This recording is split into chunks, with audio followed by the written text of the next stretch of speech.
नमस्कार, मैं हूं सुमित झा। आप देख रहे हैं पुरवैया डीएनए। झारखंड में आदिवासियों का एक गीत है, गांव छोड़ब नाही, जंगल छोड़ब नाही, माई माटी छोड़ब नाही, लड़ाई छोड़ब नाही। ये गीत वहां के आदिवासियों, भूमिहीनों, प्रकृति प्रेमियों में ऊर्जा का संचार करता है और दर्शाता है आदिवासी जल, जंगल और जमीन को लेकर कितने गंभीर हैं। लेकिन आपको जानकर हैरानी होगी, भोले भाले धरती पुत्र आदिवासियों को जमीन माफिया चूना लगा रहे हैं। भूमाफियाओं का नेटवर्क कैसे काम कर रहा है, किस तरह के लोग उससे जुड़े हुए हैं, कौन कौन से फर्जी तरीकों का वो सहारा ले रहे हैं, आज हम इसी का करेंगे डीएनए टेस्ट। अगर आप झारखंड में रहते हैं, आप गैर आदिवासी हैं या आदिवासी हैं, इससे कोई मतलब नहीं है। और अगर जमीन खरीदने या बेचने की सोच रहे हैं तो आज का पुरवैया डीएनए दिल थाम कर देखिए, क्योंकि हम आज आपकी आंखें खोलने वाली रिपोर्ट लेकर आए हैं। ये रिपोर्ट कोल कैपिटल धनबाद की है, लेकिन ये पूरे झारखंड पर लागू होती है। झारखंड में आदिवासियों की जमीन पर भूमाफियाओं की नजर है। वो सीएनटी एक्ट के तहत आने वाली जमीन को भी रैयती बनाकर बेच रहे हैं। इस रैकेट में पुलिस प्रशासन से लेकर स्थानीय स्तर पर कई लोग उनसे जुड़े हुए हैं। यही नहीं, सरकारी जमीन को भी रैयती में बदलने का उनके पास नायाब फॉर्मूला है। और आदिवासियों की वैसी जमीन जिसका सरकार ने अधिग्रहण किया है, वो उसका भी पैसा खा जा रहे हैं। फर्जीवाड़े की आंखें खोल देने वाली इस सच्ची खबर पर यकीन करना मुश्किल हो रहा है। तो देखिए हमारे वरिष्ठ संवाददाता संतोष की धनबाद से ये एक्सक्लूसिव रिपोर्ट।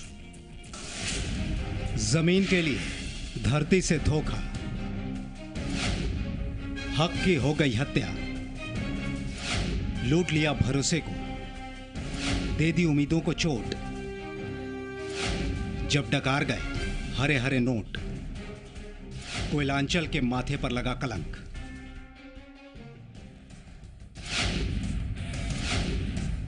देश भर में धनबाद की पहचान कोयला राजधानी के रूप में होती है। यह शहर ब्लैक डायमंड सिटी के नाम से भी जाना जाता है। लेकिन हाल के दिनों में इस शहर की पहचान बदल गई है और बदली हुई पहचान ने कोयलांचल वासियों को शर्मसार कर दिया है। झारखंड में एक सनसनीखेज मामला सामने आया है, जिसमें झारखंड के आदिवासियों की भूमि अधिग्रहण के बाद उनके खाते में ट्रांसफर 100 करोड़ से ज्यादा की रकम बिचौलिए डकार गए हैं। दरअसल धनबाद में रिंग रोड के लिए जमीन का अधिग्रहण किया गया। ये जमीन यहाँ के आदिवासियों और अति पिछड़ों की थी। सरकार ने जमीन के बदले आदिवासियों के खातों में मुआवजे की रकम भी ट्रांसफर की, लेकिन ज्यादातर भोले भाले आदिवासियों को उनका पैसा नहीं मिल सका। भू माफिया उनके पैसे डकार गए। 60 डिसमिल जमीन गया रिंग रोड पे, जिसका 1,15,20,000 रुपए उठाया गया। कितना मिला आपको? 1 करोड़ 15 लाख मिल गए? हमें तो पैसा मिला ही नहीं, ना मेरा अकाउंट खुला। पैसा तो कोई और उठा लिया, फर्जी डीड बना। सर, मेरे ज़मीन का मुआवजा का कोई भी राशि मुझे अभी तक नहीं मिला। जैसा कि मुझे मतलब सूत्रों या तो फिर जाकर कागजात के हिसाब से पता चला है भोजन ऑफिस से कि मेरे दो प्लॉट 1627 और 1631 का कुल मिलाकर 9 करोड़ रुपए, जो कि मतलब गलत तरीके से, फर्जी तरीके से डीड बनाकर नरसिंह दास और विश्वनाथ शर्मा नामक व्यक्ति ने उठा लिया है। हम लोग को साइन उन करवाया और हम लोग को बोला कि जोड़ा पोखर पैक्स में खाता खुलवाएंगे। तो हम लोग को कब खाता खुला और चेक कब ये हुआ वो भी हम लोग को मालूम नहीं। सरकार ने लगभग 21 एकड़ जमीन का अधिग्रहण किया। लगभग 19 लाख रुपए प्रति डेसिमल के हिसाब से मुआवजा निकला, लेकिन इसमें से तकरीबन 100 करोड़ मुआवजे की राशि भू माफियाओं ने बड़ी सफाई से निकाल ली। आदिवासियों को उनका मुआवजा का भुगतान नहीं हुआ। गलत तरीके से एक संगठित गिरोह के लोगों ने उसे हड़पने का काम किया है और जो मूलवासी थे उनकी ज़मीन का गलत डीड बनाकर, फर्जी डीड बना करके पैसे निकाल लिए उसी संगठित गिरोह के लोगों ने। दरअसल जमीन अधिग्रहण से लेकर मुआवजे की रकम मिलने तक बिचौलिए जोंक की तरह इन आदिवासियों से चिपके रहे। भू माफियाओं ने उन आदिवासियों को ज्यादा चूना लगाया जो अनपढ़ थे, और जिन्होंने खाता खुलवाने के लिए इन भूमाफियाओं की मदद ली थी। इस पूरे खेल में पैक्स, कोऑपरेटिव बैंक और अधिकारियों की भूमिका शक के दायरे में है। संतोष कुमार, जी मीडिया, धनबाद।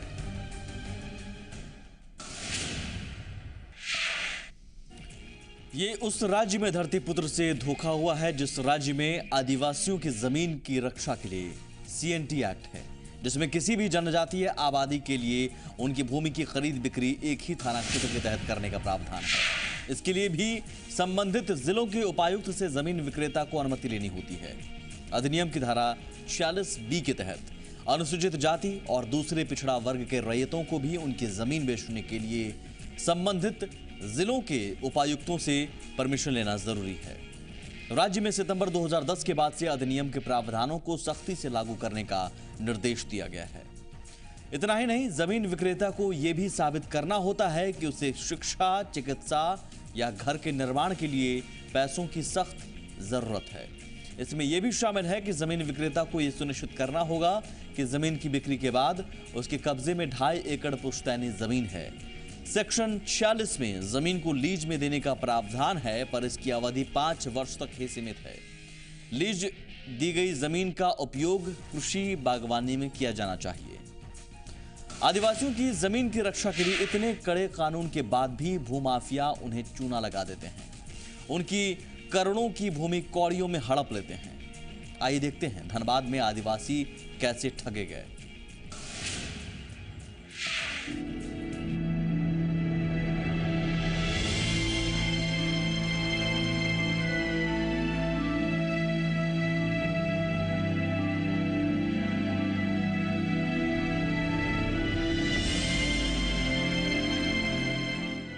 जमीन मालिकों में से एक हैं रसिक मुर्मू। इनका खाता भूमाफियाओं ने जोड़ा पोखर पैक्स में खुलवाया। खाता संख्या 20000300 में मुआवजे के 27 लाख रुपए बैंक ऑफ इंडिया के चेक संख्या 00366 के माध्यम से जमा किए गए। लेकिन आलोक बरियार, रोहित और काजल विश्वास ने 3 दिन के अंदर जमा राशि निकाल ली और आपस में 9-9 लाख रुपए बांट लिए। रसिक की तरह गणेश मुर्मू के 63 लाख रुपए, राकेश कुमार, हयान महतो, राम सिन्हा और विपिन कुमार राव ने निकाल लिए। वहीं देवराज मुर्मू के 1,48,00,000 रुपए निकालकर भूमाफियाओं ने आपस में बांट लिए। जिस बात की जानकारी जब आदिवासियों को लगी तो उसके बाद उन लोगों ने बिचौलियों को ढूंढना शुरू किया, और अगर आदिवासियों की माने तो फिर ये बिचौलिए अपने आप को सरकारी दफ्तर के मुलाजिम बताते थे। रसिक, गणेश और देवराज की तरह गांव के दूसरे लोग भी इस ठगी के शिकार हुए हैं। जब इन लोगों को पता चला कि ये ठगे गए हैं, भूमाफियाओं की साजिश का शिकार हुए हैं, तो इन लोगों ने अधिकारियों से गुहार लगाई। पिछले 2 साल से ये इस उम्मीद में चक्कर काट रहे हैं कि सरकार इनकी सुध लेगी, लेकिन अब इन्हें कहीं से भी उम्मीद की किरण दिखाई नहीं दे रही। कि पैसे मिल जाएंगे वापस? बहुत कम उम्मीद है, फिर भी हम लोग प्रयास कर रहे हैं। 2011 से DC साहब को दिया गया, अब तक कुछ नहीं। RTI से मांगते हैं तो गलत जवाब देती है। अवार्ड पूछना चाहते, कुछ भी बताने को रेडी ही नहीं। उस टाइम भूअर्जन पदाधिकारी थे आपका लाल मोहन नायक, वो हमको आजकल करके 2 साल AC साहब थे, प्लस पूर्व CO विशाल कुमार, हल्का कर्मचारी 3 सुरेंद्र प्रसाद, ये लोग की मिली भगत से हम लोगों को पैसा नहीं मिला, किसी और को पैसा दे दिया गया। दरअसल सरकार ने रिंग रोड के लिए जो जमीन ली, उसके बदले मुआवजा देने के लिए जमीन मालिकों का खाता खुलवाया। नियम के मुताबिक खाता किसी राष्ट्रीय बैंक में खुलना चाहिए था, लेकिन ऐसा किया नहीं। बिचौलियों ने जमीन मालिक आदिवासियों का खाता एक कोऑपरेटिव बैंक में खुलवाया। बैंक को क्यों चुना लोगों ने? उन लोगों ने जो पहचान करता कि बहुत दूर दूर से जिनके जमीनें दूर दूर में हो रही है, वहाँ भी आप लोगों का एक तो यहाँ का मामला है जो दूर में है, वहाँ के भी लोगों ने बैंक अकाउंट, आप ही को बैंक में क्यों खाता खुलवाया? बाहर का ये तो धवाटाड़ का सब में जो है गारंटर जो बना है वो एक ही आदमी बना है। ये कभी आप बैंक ने ये नहीं देखा कि गारंटर एक ही आदमी बन रहा है इतना? एक आदमी बना है, एक आदमी का नहीं बना, एक आदमी का नहीं बना, एक आदमी का नहीं बना, अलग अलग है, सब एकजुट हो सकता है। क्या बैंक की तरफ से कोई इस तरीके की बैंक में शिकायत आई है तो जांच उस पर शुरू की है आप लोगों ने, या फिर विभाग जांच चल रही है? आदिवासी ग्रामीणों से बात करने पर पता चला कि जिन लोगों ने उनका खाता खुलवाया उन लोगों ने पासबुक और चेकबुक को अपने पास रख लिया, साथ ही खाली चेकों पर अंगूठा लगवा लिया और उनमें से कुछ जो लिखना जानते थे उनसे दस्तखत करवा लिया। इसके बाद जालसाजी कर आदिवासियों को मिली मुआवजे की रकम हड़प ली। संतोष कुमार, जी मीडिया, धनबाद।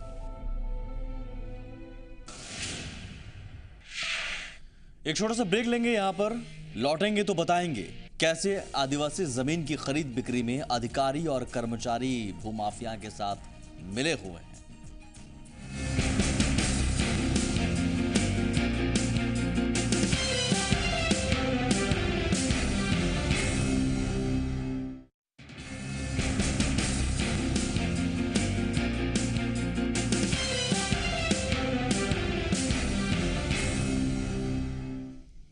आप देख रहे हैं पुरवैया डीएनए में आज हम आदिवासियों के साथ हुए धोखे का डीएनए टेस्ट कर रहे हैं। दरअसल पूरे झारखंड में जमीन माफिया सक्रिय हैं। उनके नेटवर्क में नेता, पुलिस प्रशासन और स्थानीय लोग शामिल हैं। राज्य का ऐसा कोई जिला नहीं है जहां भूमाफियाओं ने फर्जीवाड़े को अंजाम नहीं दिया।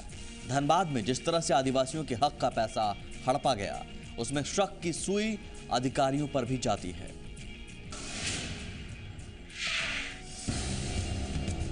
आदिवासियों से ठगी की जानकारी जब एक सामाजिक कार्यकर्ता को लगी तो उन्होंने धनबाद के तत्कालीन उपायुक्त से इसकी शिकायत की। उपायुक्त ने जांच के लिए एक कमेटी का गठन किया, लेकिन हैरान करने वाली बात यह रही कि उस कमेटी में ज्यादातर ऐसे लोग शामिल किए गए जिन पर बिचौलियों और भूमाफियाओं की मदद का आरोप था। तो एक बार नहीं, मैं तो कहूँ कि कई बार यहाँ के उपायुक्त से और निचले अधिकारियों से और ऊपर के अधिकार से, यहाँ तक कि मैं मुख्य सचिव से भी मिल करके रांची में मैंने इस बात की शिकायत की थी। उन्होंने कहा था कि हम लोग कार्रवाई करेंगे, कमेटी बनाएंगे, और यहाँ के डीसी ने निचले स्तर के अधिकारियों की कमेटी बनाई, वैसे लोगों की कमेटी बनाई जो लोग उसमें शामिल थे। बाद के दिनों में विरोध करने पर एक और कमेटी बनाई गई है, जिस कमेटी ने अभी तक जाँच रिपोर्ट अभी सबमिट नहीं की है।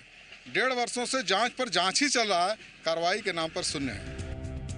जांच कमेटी की शुरुआती रिपोर्ट से साफ पता चलता है कि अंचल अधिकारी, भू अर्जन विभाग, पैक्स और कोऑपरेटिव बैंक के कर्मचारियों की भूमिका संदिग्ध है। लेकिन आज ये खुलेआम घूम रहे हैं। अब तक इनके खिलाफ कोई कार्रवाई नहीं हुई। जमीन गंवा चुके आदिवासियों के पास इतने पैसे नहीं कि वो अपना केस लड़ सकें। यही कारण है कि अब तक इन लोगों ने थाने में मामला दर्ज नहीं करवाया। इनकी मांग है कि सरकार पहले सीबीआई जांच करवाए और इन्हें न्याय दिलवाए। पहले भी हम लोगों ने लोकतंत्र में है, लोकतांत्रिक तरीके से हमने 2-2 बार 3-3 बार धरना देने का काम किया है, और हमने तय किया कि अगले हफ्ता हम लोग इस मामले को फिर लोकतांत्रिक तरीके से सड़क पर निकलेंगे हम लोग। और मैं तो मांग करता हूं सरकार से कि इस पूरे मामले की सीबीआई जांच हो। सिर्फ आदिवासी ही नहीं, गैर आदिवासियों की भी जो जमीन वहां ली गई और उनका मुआवजा जो हड़पा गया है, फर्जी डीड के आधार पर मुआवजा हड़पा गया, मैं तो कहता हूं कई करोड़ रुपये फर्जी डीड पर निकाल लिए गए हैं। और इन मामलों की जांच तभी पूरी हो सकती है जब सीबीआई की जांच होगी। भूमाफिया बड़े ही शातिर अंदाज में अपने कारनामों को अंजाम देते हैं। ये सीएनटी एक्ट के तहत आने वाली जमीन को भी फर्जी डीड दिखाकर बेच देते हैं। यही नहीं, फर्जी कागज बनाकर सरकारी जमीन को भी रैयती बता बेच देते हैं। धनबाद जिले में ऐसे ही दर्जनों मामले सामने आए हैं, जिनमें से कईयों की जांच जारी है। और हम ये कहेंगे कि हमारी लड़ाई तब तक जारी रहेगी जब तक इनको न्याय नहीं मिलेगा। चाहे 1 वर्ष नहीं, कई वर्षों तक लड़ना पड़ेगा, हम लोग लड़ेंगे। आदिवासियों के विकास के मुद्दे पर बिहार से अलग झारखंड राज्य का गठन हुआ, लेकिन इसके बाद भी राज्य में आदिवासियों की स्थिति में सुधार नहीं हुआ। हालात ये हो गए हैं कि सीएनटी एसपीटी एक्ट के रहते हुए भी आदिवासी भूमिहीन हो रहे हैं। लूटे जा रहे हैं। अब देखना है सरकार की नजर इन आदिवासियों पर कब पड़ती है, कब इन्हें इंसाफ मिलता है। पूरे मामले में स्थानीय प्रशासन की भूमिका सवालों के घेरे में है। उनके ऊपर आरोप लग रहे हैं कि उन्होंने अगर वक्त रहते कार्रवाई की होती तो शायद आदिवासियों और यहाँ के मूल निवासियों की भूमि अधिग्रहण के बाद जो मुआवजे की रकम मिली वो रकम बिचौलिए डकार नहीं कर पाते। साथ में स्थानीय बैंक के कर्मियों की भूमिका भी सवालों के घेरे में है कि आखिर इतनी बड़ी रकम जब किसी के खाता से निकल रहा है तो फिर उनका फिजिकल प्रेजेंस क्यों जरूरी नहीं समझा। कैमरा पर्सन विशाल और नीतीश मिश्रा के साथ संतोष कुमार, जी मीडिया, धनबाद। एक और छोटा सा ब्रेक लेंगे, यहाँ पर लौटेंगे तो बात करेंगे एक सामाजिक कार्यकर्ता से जो इस तरह के मामलों को सालों से देख रहे हैं। हम समझने की कोशिश करेंगे कि आखिर कैसे भूमाफियाओं ने धरतीपुत्र के साथ धोखा किया और कैसे भूमाफियाओं के साथ अधिकारियों की मिलीभगत होती है।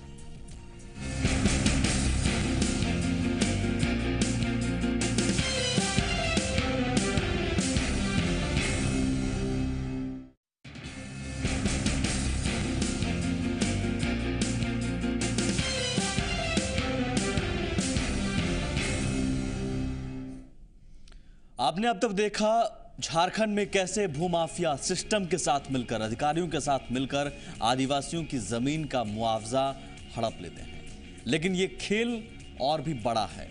इस खेल को और समझने के लिए हम बात करते हैं सामाजिक कार्यकर्ता रमेश राही जी से। हमारे साथ इस वक्त धनबाद से जुड़े हैं।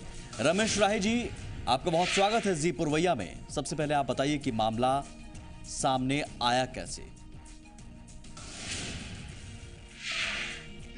अगस्त 2013 को मैंने आरटीआई के माध्यम से जिला प्रशासन से मांगा था कि रिंग रोड के निर्माण में जिन लोगों की ज़मीन जा रही है उन लोगों को कितना भुगतान हुआ है, कितनी ज़मीनें गई है, वो सूचना मैंने मांगी थी। और उस सूचना प्राप्ति के बाद मैंने देखा कि जिन लोगों के नाम 1.5-2 करोड़ रुपए का भुगतान दर्शाया गया था जी, उन लोगों को एक भी पैसे नहीं मिले। बाद के समय में